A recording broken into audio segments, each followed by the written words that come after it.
అందరికీ నమస్తే. నేను మీ సుమిత్ర. ఈ వీడియోలో తోటకూర చింత చిగురు పుల్లకూర ఎలా చేయాలో చూద్దాము. దానికోసం నేను 4 కట్టలు తోటకూర తీసుకొని బాగా వాష్ చేసుకొని సన్నగా కట్ చేసుకొని పెట్టుకున్నాను. కట్ చేసుకున్న తోటకూర కుక్కర్లో వేసుకొని చిన్న నిమ్మకాయ సైజంత చింతపండు, 2 పెద్ద సైజు టమోటాలు, 1 ఆనియన్ కట్ చేసుకొని తీసుకున్నాను. కారానికి సరిపడా పచ్చిమిర్చి ఇవన్నీ ఇందులోకి వేసేసుకొని చింత చిగురు 1 గుప్పెడు కూడా వేసుకొని పసుపు కాస్త వాటర్ యాడ్ చేసుకొని కుక్కర్కి మూత పెట్టి 2 విజిల్స్ వచ్చేంత వరకు ఉడికించుకుంటే మెత్తగా ఉడికిపోతుంది. చింత చిగురు వేసాం కదా, కొంచెం ముదురుగా ఉంది చింత చిగురు, సో అందుకని కుక్కర్లో పెట్టుకొని ఉడికించుకుంటే బాగా ఉడికిపోద్ది అనమాట.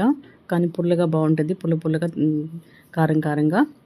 ఉడికిన తర్వాత మ్యాషర్తో పప్పు గుత్తితో మ్యాష్ చేసేసుకుంటే ఉప్పు వేసుకొని చాలా ఇలా అయిపోతుంది అనమాట. ఇప్పుడు పోపు పెట్టుకుందాం. పోపు కోసం పాన్ పెట్టుకొని పాన్లోకి ఆయిల్ వేసుకొని ఆవాలు, జీలకర్ర, క్రష్ చేసుకున్న వెల్లుల్లి, కట్ చేసుకున్న 1 ఉల్లిపాయ, 2 ఎండుమిర్చి లేదా చల్లమిరపకాయలు, కరివేపాకు వేసుకొని ఇవన్నీ వేగిన తర్వాత ముందుగా ప్రిపేర్ చేసుకున్న కూరని ఇందులోకి వేసుకొని కాస్త ఉడకనిచ్చి షిఫ్ట్ చేసుకున్నామంటే అంతే. ఎంతో టేస్టీ అయినా తోటకూర చింత చిగురు పుల్లకూర రెడీ అయిపోయింది. వేడి అన్నంతో పెట్టుకుని తింటే సూపర్ ఉంటుంది. ఈ కూరలు అంటే నాకు చాలా ఇష్టం, మా పిల్లలకు కూడా చాలా ఇష్టము. మీరు టేస్ట్ చేసి ఎలా వచ్చిందో కామెంట్ సెక్షన్ తెలియజేయండి. Thanks for watching.